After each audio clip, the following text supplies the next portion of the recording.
چکا چکا چکا، پتی پتی پتی، لډو لډو لډو، تاش تاش تاش. سر مو خلاصو ځوانانو؟ خامخا به سر خلاص شي. په دا روزه کې تاسې په دا اعمال باندې اخته یاستئ، یعنی ټوله ورځ په خوب اور ټوله شپه په چکا په لډو اور په تاش باندې تیروئ. عبدالرحمن بابا شعر به څه ادر اودر کو، شپه په چکه تیروئ او ورځ په خوابه، خدای به کله یادوي خانه خرابه. موږ تاسې مسلمان یو، د الله د رسول صلی الله علیه وسلم په حدیث باندې زموږ تاسې پوره ایمان او یقین ده.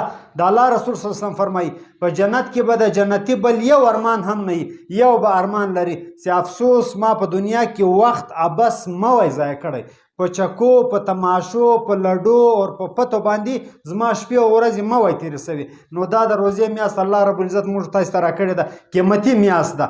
موږ تاسې دا د روزې میاشت د روزې شپې او ورځې په چکو په لډو په پتو په تاشو باندې نه کو تیري، بلکې یوه ګړۍ او یوه ثانیه د دغه قیمتي جوړه کو. کنې بیا خدای دې نه کوي دا میاشت ګوره بیا په چا باندې راسي. په روسه شکال په دغو ورځو شپو کې ډېر ځوانان او ډېر خلک ژوندي وو، نن نسته. دا قیمتي وختونه دي، قیمتي میاشت ده. ځوانانو قیمتي یې جوړه کوي، کنې بیا به افسوس کوئ، ارمان به کوئ.